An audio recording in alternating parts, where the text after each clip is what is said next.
Praise the Lord. आज 24 तारीख सोमवार, अप्रैल का महीना। हम लोग लैंड स्पेशल डेली 62वां दिन में है। यहोवा दयालु और अनुग्रहकारी, विलंब से कोप करने वाला और अति करुणामय है।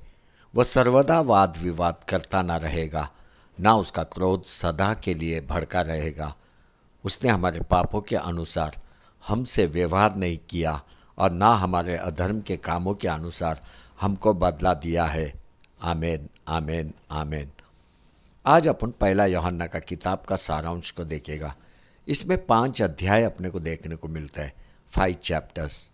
आज कई लोग पृथ्वी पे समझ गए कि जीवन में केवल काम महत्वपूर्ण नहीं है, पर एक रिश्ता बहुत ही महत्वपूर्ण है। इसी रीति से परमेश्वर ने हमारे अंदर इच्छा को डाला कि हम परमेश्वर से रिश्ता बनाए रखें और परिवार में, कलीसिया में, अड़ोस पड़ोस में रिश्ता बनाए रखें। यूहन्ना यह किताब में रिश्ता का सत्य को अपने को प्रकट करता है। रिश्ता सच्चा है। मैं फिर बोलता हूँ, रिश्ता सच्चा है। अभी भी वो रिश्ता चाहिए और अनंत काल में भी वो रिश्ता चाहिए। Hallelujah, hallelujah, hallelujah. पढ़ते हैं पहला यूहन्ना 1 अध्याय 1 वचन। इस जीवन के वचन के विषय में, जो आदि से था, जिसे हमने सुना और जिसे अपनी आंखों से देखा, वरन जिसे हमने ध्यान से देखा और हाथों से छुआ। यूहन्ना किताब का शुरुआत ही यीशु क्रिस्त के रिश्ते से करता है। वह रिश्ता जो आदि से है और रहेगा, जो अपन सुना और आंखों से देखा, वह भी ध्यान से देखा और हाथों ने भी छुआ।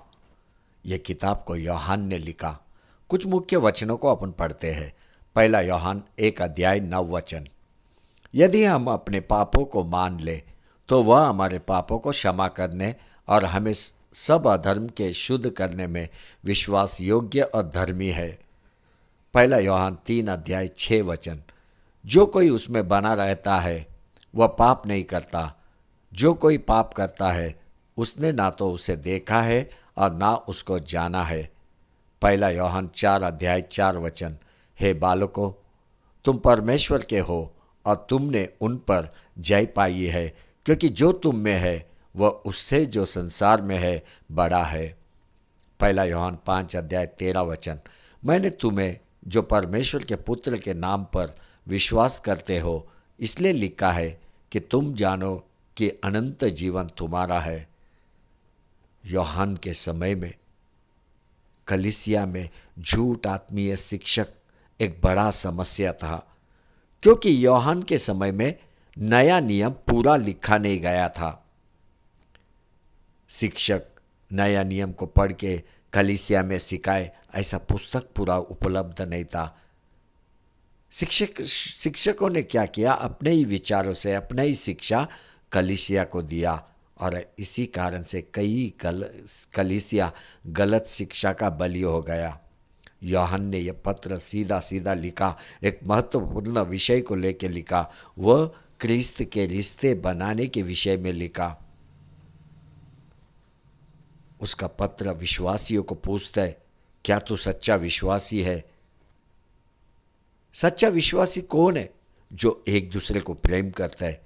जिसके अंदर प्रेम है वही एक साक्ष्य है कि परमेश्वर उसके जीवन में है। हर वो विश्वासी जो हर दिन लड़ता है, झगड़ता है, स्वार्थी जीवन जीता है, वो अपने आप को फंसा रहा है। ऐसे लोग कभी भी एक दूसरे को प्रेम नहीं कर सकते हैं। अभी यहाँ पे एक बड़ा प्रश्न है, क्या इनको सच में परमेश्वर मालूम है? इस समय में हर वो जो परमेश्वर का शब्द सुन रहा है, कृपया बाइबल पढ़।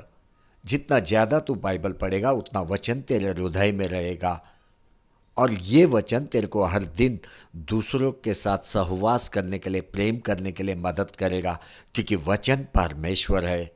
वचन परमेश्वर है। वचन तेरे जीवन में भरपूर होना चाहिए ताकि हर दिन का जीवन में तेरे को सहायता मिले। जितना ज़्यादा वचन तेरे अंदर रहेगा उतना ज़्यादा तू परमेश्वर को जानने पाएगा। हर वो जो पवित्र ग्रंथ को पढ़ता है वो हमेशा परमेश्वर पे निर्भर रहता है। वे लोग हर दिन अपने पापों को स्वीकार करते हैं और प्रभु यीशु क्रिस्त के लहू में अपने आप को धोते हैं। और ऐसे लोग कभी भी दूसरे के विरोध में नहीं जाते, इनके अंदर नफरत पाया नहीं जाता है। क्यों? क्योंकि ये वचन पढ़ने वाले लोग हैं और वचन ही परमेश्वर है जो इनके हर दिन के जीवन में इनको जीवन जीने के लिए मदद कर रहा है। पढ़ते हैं, संसार के अंदर क्या है। पहला यूहन्ना 2:16 क्योंकि जो कुछ संसार में है, अर्थात शरीर की अभिलाषा और आंखों की अभिलाषा और जीवन का घमंड, वह पिता की ओर से नहीं परंतु संसारी की ओर से है। इस वचन में संसार के 3 पाप को अपन देखते हैं और ये यूहन्ना लिख के अपने को बता रहा है। पहला पाप शरीर अभिलाषा, दूसरा आंखों की अभिलाषा, तीसरा जीवन का घमंड। अभी पहला पाप बाइबल में किसने किया? पहला पाप ईव ने किया बाइबल में। और ईव के अंदर जब उसने पाप किया, ये तीनों पाप उसके जीवन में अपने को दिखाई देता है। पढ़ते उत्पत्ति 3:6। जब स्त्री ने देखा कि उस वृक्ष का फल खाने में अच्छा और देखने में मनभाऊ और बुद्धि देने के लिए चाहने योग्य भी है, तब उसने उसमें से तोड़कर खाया और अपने पति को भी दिया और उसने भी खाया। देखो ईव क्या बोल रहा है। पहला, खाने में ये फल अच्छा है, इसी को शरीर अभिलाषा बोलते हैं। दूसरा, ईव ने क्या बोला? देखने में ये फल मनभाऊ है, इसको आंखों की अभिलाषा बोलता है। तीसरा, ईव ने बोला बुद्धि देने के लिए चाहने योग्य है ये फल, मतलब उसको बुद्धि चाहिए।